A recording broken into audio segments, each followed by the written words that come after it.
Look at me. Look at me. I gotta go home and my kids are gonna be scared of me. Look at me, man. L'histoire de la boxe est pleine de figures mémorables, des champions invaincus, des prodiges au talent surnaturel et des combattants qui, pour une raison ou une autre, sont restés marqués par la controverse. Mais peu de personnages sont aussi intrigants qu'Andrzej Golota, un homme qui a combiné un talent exceptionnel avec une étrange tendance à l'autodestruction. Sa carrière est un récit fascinant de victoires spectaculaires, de décisions inexplicables et d'un tempérament explosif qui l'a conduit à figurer parmi les moments les plus marquants de la boxe professionnelle. Voici l'histoire d'Andrzej Golota, le boxeur qui avait tout pour réussir, mais dont le comportement a fermé les portes de la gloire.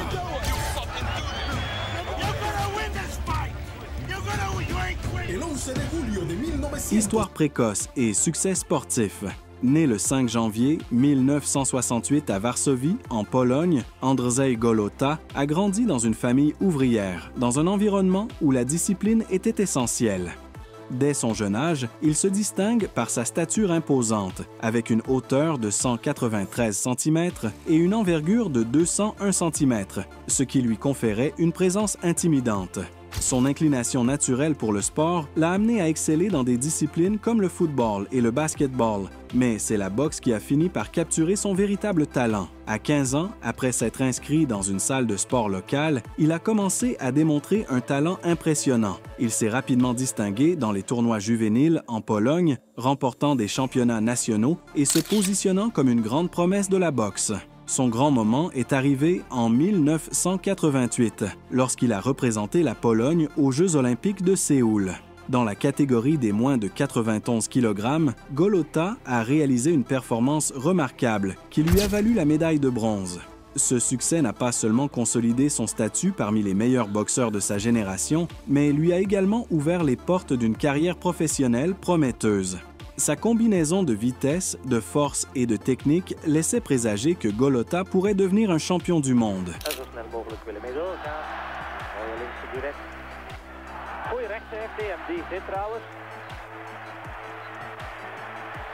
Début professionnel et ascension fulgurante. En 1992, Andrzej Golota a émigré aux États-Unis pour passer au professionnalisme, faisant ses débuts dans la division très compétitive des poids lourds. Son impact a été immédiat. Il a enchaîné une impressionnante série de 23 victoires consécutives, dont 20 par KO. Son style agressif, ajouté à ses compétences techniques, l'a positionné comme une des grandes promesses de la boxe mondiale. L'un de ses combats les plus mémorables fut contre Samson Pawa en mai 1995. Ce combat était annoncé comme une véritable guerre. Et Andrzej Golota n'a pas déçu. Lors des 2 premiers rounds, il a dominé son adversaire avec une série de combinaisons dévastatrices. Au 3e round, il a montré sa puissance en envoyant Pawa au sol à 2 reprises, scellant la victoire par KO technique. Avec ce triomphe, Golota a gagné le respect de la communauté de la boxe, se consolidant comme un prétendant sérieux pour le championnat du monde.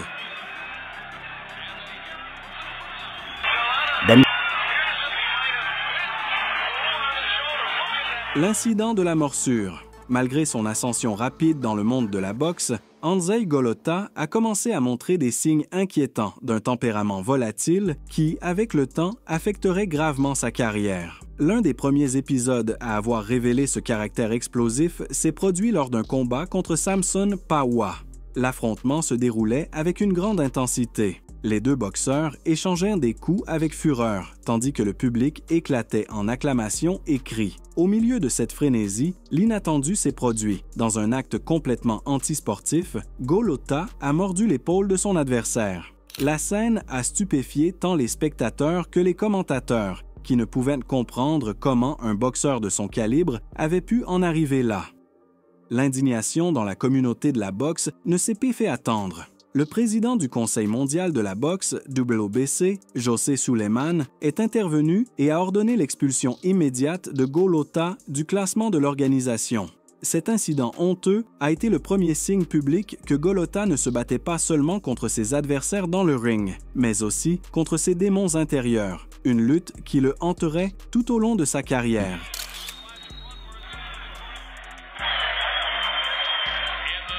Problèmes émotionnels avant un grand combat. Le 11 juillet 1996, Andrzej Golota se préparait pour l'un des combats les plus importants de sa carrière professionnelle. Un affrontement crucial contre l'ancien champion du monde Riddick Bowe.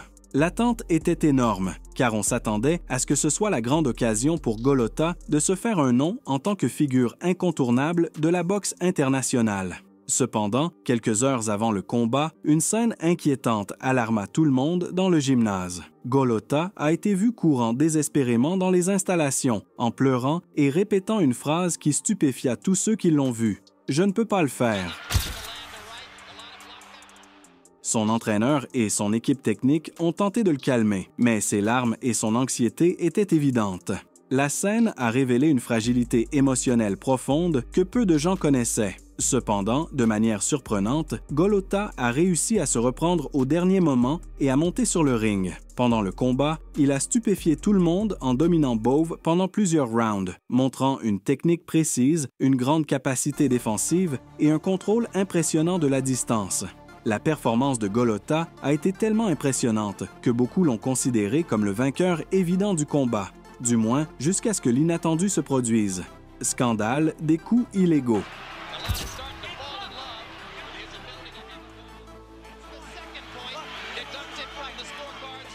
Malgré sa performance impeccable pendant une grande partie du combat, Golota est à nouveau tombé sous le coup de ses impulsions autodestructrices. À mesure que le duel avançait et que la tension augmentait, Golota a commencé, de manière inexplicable, à lancer des coups bas répétés contre Bowe. Malgré les avertissements de l'arbitre, le Polonais a insisté dans cette stratégie dangereuse. Ce qui était le plus déconcertant, c'est qu'à ce moment-là, Golota avait une nette avance sur les cartes des juges. Il n'y avait donc aucune raison de recourir à des tactiques illégales. Pourtant, comme s'il était pris dans un schéma autodestructeur, il a continué à frapper en dessous de la ceinture de son adversaire, ce qui a entraîné inévitablement sa disqualification. La communauté de la boxe est restée perplexe. Comment un boxeur aussi talentueux pouvait-il saboter sa propre victoire? Cet épisode a clairement montré que Golota se battait non seulement contre ses adversaires, mais aussi contre ses propres impulsions et émotions débordantes.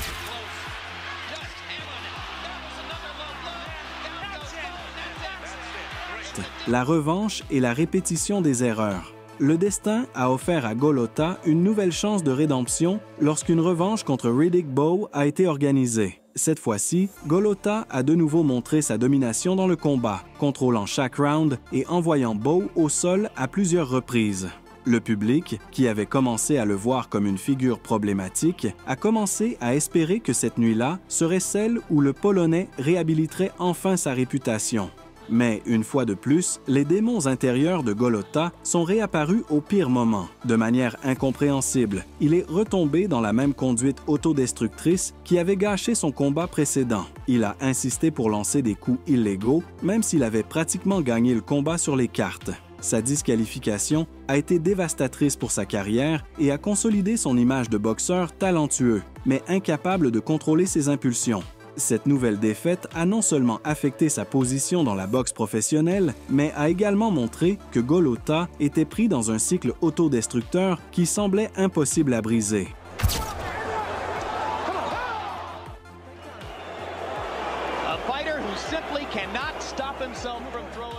Le duel contre Mike Tyson. Le 20 octobre 2000, Andrzej Golota s'est affronté à l'un des adversaires les plus redoutés de l'histoire de la boxe, Mike Tyson. Le combat a suscité une énorme attention médiatique en raison de la personnalité explosive des deux boxeurs. La tension est montée considérablement lors de la conférence précédant le combat, lorsque Tyson est arrivé avec 3 heures de retard et, sur un ton défiant, a déclaré qu'il prenait des médicaments pour ne pas tuer quelqu'un. Ces mots ont glacé le public et ont déclenché des alarmes dans l'équipe de Golota, qui craignait que leur boxeur ne soit pas prêt mentalement à gérer une telle pression. Une fois sur le ring, le combat a commencé de manière intense. Dès le premier round, Tyson a mis Golota à terre avec un puissant coup droit qui a fait vaciller le Polonais. Bien qu'il ait réussi à se relever, une coupure sous l'œil gauche a révélé qu'il avait aussi reçu un coup accidentel de la tête de Tyson, ce qui a compliqué encore la situation. À la fin du deuxième round, il s'est produit quelque chose qui a stupéfié tout le public. Lorsque la cloche a sonné pour lancer le troisième round, Andrzej Golota a fait quelque chose que personne dans l'arène ni devant les écrans n'attendait. L'atmosphère était encore chargée de la tension des 2 premiers rounds, où Tyson avait montré son agressivité habituelle, tandis que Golota tentait de tenir son terrain avec sa technique. Mais lorsque la cloche a retenti, le public se préparait pour un autre chapitre de cette confrontation féroce. Mike Tyson, avec son regard de prédateur, était prêt à se jeter sur sa proie. Cependant, Golota, au lieu de répondre au défi, comme tout le monde s'y attendait, a fait quelque chose qui allait changer le cours du combat et laisserait le public stupéfait. Il s'est levé de son coin et, sans avertissement, a commencé à marcher lentement vers le centre du ring. Chaque pas semblait plus lent que le précédent, comme s'il était traîné par une force qui n'avait rien à voir avec le combat physique. Son visage, qui montrait habituellement froideur et détermination, affichait maintenant une expression absente, distante, comme s'il était pris dans une tempête intérieure qu'il ne pouvait pas contrôler. Dans un geste qui déconcerte tout le monde, il leva les mains, non pas pour se défendre, mais pour indiquer qu'il ne voulait plus continuer à se battre.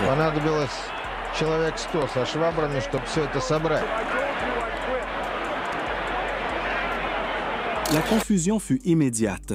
Les commentateurs étaient sans voix, incapables de comprendre ce qui se passait. Dans le coin de Golota, un silence s'empara de l'ambiance. Son équipe, qui attendait avec impatience ce combat, était totalement déconcertée, l'entraîneur essayant de comprendre ce qui passait dans l'esprit de son protégé. Au lieu de voir Golota comme l'homme déterminé et calculateur qui avait montré sa technique dans les rounds précédents, tout le monde semblait voir un homme fragile, pris dans ses propres démons. L'entraîneur, furieux et surpris, courut vers lui, essayant de le convaincre de revenir dans son coin et de continuer le combat. Cependant, Andrzej était décidé. Avec une expression vide sur son visage, il ignora les suppliques de son équipe et repoussa brusquement son entraîneur. Mais ce qui était encore plus surprenant, c'est ce qui se passa ensuite, lorsque l'arbitre tenta d'intervenir pour stopper la situation et lui demander de reconsidérer sa décision. Golota, avec un geste presque instinctif, poussa l'arbitre, comme s'il ne pouvait pas contrôler ses réactions. Ce fut un moment qui resterait gravé dans la mémoire de tous les présents. La confusion et le désarroi qui envahirent le public furent évidents lorsque Andrzej Golota, en plein milieu d'un combat que beaucoup attendaient avec impatience, décida de quitter le ring sans donner d'explication.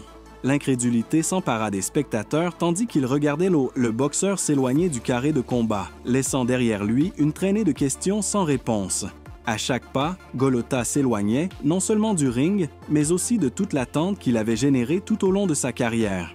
Sans se retourner, ni jeter un regard à qui que ce soit, il se dirigea vers les vestiaires. Personne dans l'arène ne semblait comprendre ce qui se passait, ni l'équipe de Golota, qui avait été avec lui à chaque étape de son entraînement et de sa préparation, ni les adversaires qui attendirent la conclusion de ce combat tant anticipé. Il n'y eut pas de mots d'adieu ni de signes de regret. Golota marchait simplement, sans regarder en arrière, sans geste indiquant qu'il comprenait l'impact de sa retraite soudaine. C'était comme si le boxeur était déconnecté de tout ce qui l'entourait. Les membres de son équipe, ceux qui l'avaient soutenu à chaque instant, semblaient dépassés, incapables de trouver une raison logique à une décision aussi radicale et inattendue. Lors des interviews qui suivirent, ils tentèrent de trouver des réponses, suggérant que Golota avait montré des signes d'anxiété et de stress psychologique avant le combat. Apparemment, la pression qu'il ressentait avait été trop forte, mais personne ne s'attendait à ce que son esprit cède de cette manière à un moment aussi crucial de sa carrière. Les réactions immédiates des médias ne se firent pas attendre. En quelques minutes, les titres le qualifiaient de lâche et de déserteur. Les critiques vinrent de tous les côtés, tandis que sa réputation, déjà ébranlée par des controverses passées, était encore plus affectée. Le public, qui avait toujours vu en Golota un potentiel illimité, ne comprenait pas comment un boxeur, avec sa maîtrise technique et sa capacité de lutte, pouvait simplement se retirer au milieu d'un combat aussi important. Au fur et à mesure que les jours passaient, les rumeurs et spéculations se multipliaient. Chaque conversation sur sa retraite devenait un sujet courant dans les cercles sportifs. Certains pensaient que Golota avait pris cette décision pour des raisons personnelles, tandis que d'autres le voyaient simplement comme un manque de courage face à l'adversité. Cependant, ce qui était clair, c'est que cette retraite ne changerait pas seulement la carrière de Golota, mais marquerait également le ton de ses futurs souvenirs dans le monde de la boxe. Andrzej Golota n'est pas seulement rappelé comme un boxeur talentueux qui s'est effondré sous la pression, mais aussi comme un homme dont la force physique n'a pas pu contrer les démons émotionnels qui le tourmentaient en dehors du ring. Tout au long de sa carrière, il a affronté une critique constante, tant de la part des médias que des fans, qui se concentraient souvent davantage sur ses échecs émotionnels que sur sa maîtrise technique. Bien que beaucoup reconnaissaient son talent indéniable, l'attention se portait surtout sur ses moments de colère incontrôlés et ses réactions impulsives, comme dans le cas déjà mentionné contre Tyson. Ces épisodes de frustration, d'anxiété et de manque de maîtrise de soi ont montré que, parfois, les batailles les plus difficiles que les athlètes affrontent ne sont pas physiques, mais mentales. Golota était l'exemple même de la façon dont le succès, dans toute discipline, y compris la boxe, ne dépend pas uniquement des capacités physiques ou techniques, mais aussi de la stabilité émotionnelle et mentale de l'individu. C'est une leçon cruciale pour tout sportif, car la santé mentale est tout aussi importante que la santé physique. Les hauts et les bas émotionnels que Golota a vécus tout au long de sa carrière, bien que méconnus de beaucoup, ont eu une influence importante sur ses performances et sur sa vie personnelle. Le ring de Golota n'était pas seulement le carré, mais aussi son esprit, et dans celui-ci, il menait une lutte bien plus féroce et difficile à surmonter. Le manque de stabilité émotionnelle a finalement été son plus grand obstacle. Malgré son talent impressionnant, il n'a jamais pu vaincre les barrières internes qui le limitaient.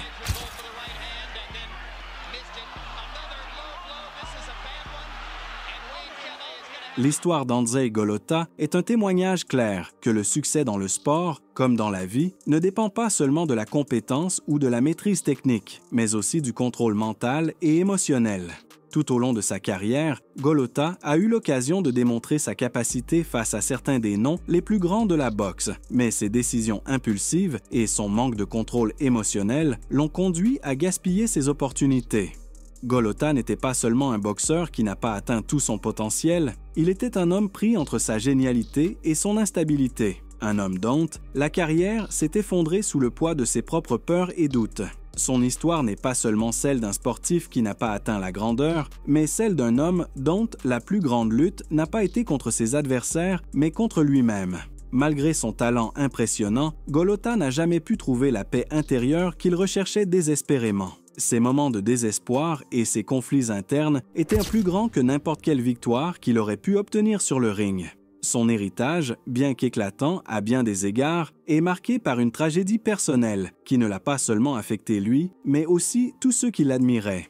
L'histoire de Golota est un rappel que, parfois, la plus grande victoire n'est pas celle que l'on obtient sur le terrain de jeu, mais celle que l'on remporte à l'intérieur de chaque personne. Le cas d'Andrzej Golota est un rappel profond que, dans le sport, comme dans la vie, les batailles les plus importantes ne se livrent pas toujours sur le ring ou sur le terrain.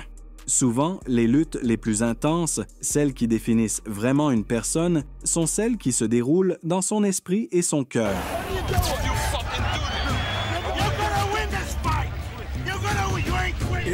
Le talent, sans aucun doute, peut ouvrir de nombreuses portes et permettre à un individu d'atteindre de grandes hauteurs. Cependant, c'est la force mentale qui marque vraiment la différence entre atteindre le sommet et y rester.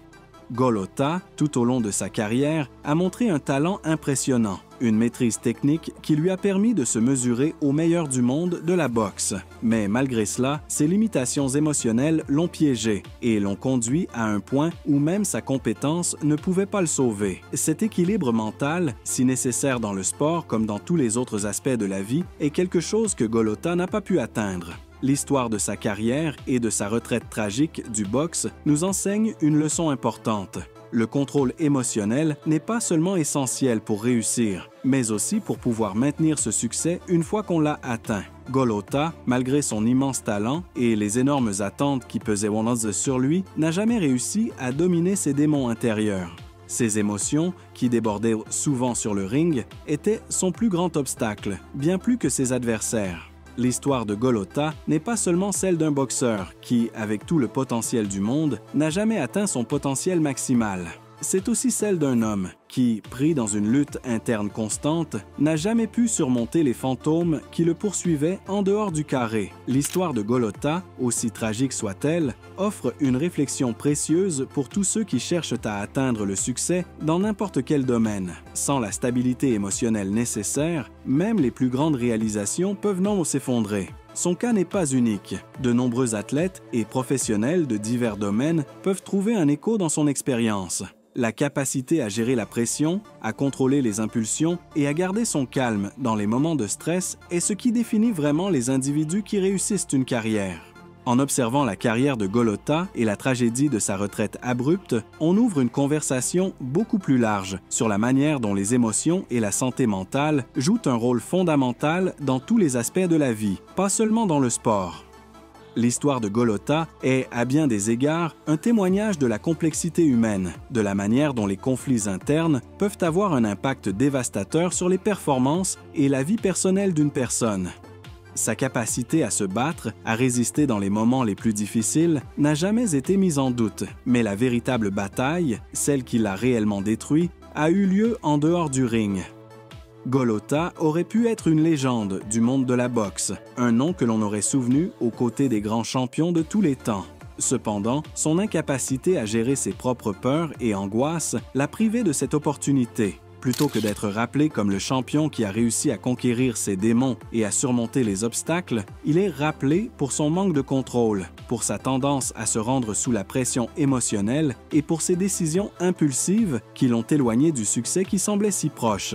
Cependant, malgré la tragédie de sa carrière, l'histoire de Golota n'est pas seulement un avertissement, mais aussi un appel à la compréhension.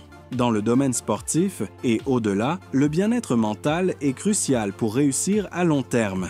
Les athlètes, comme n'importe qui d'autre, ne sont pas invulnérables aux luttes internes et il est essentiel qu'ils reçoivent le soutien nécessaire pour gérer les pressions émotionnelles auxquelles ils sont confrontés. Golota, avec son talent et ses limitations, nous rappelle que le succès ne se mesure pas seulement à ce que l'on fait sur scène, mais aussi à la façon dont on gère les difficultés en nous-mêmes. La leçon laissée par le cas de Golota est claire. Nous ne pouvons pas espérer réussir dans un domaine uniquement grâce à nos compétences techniques.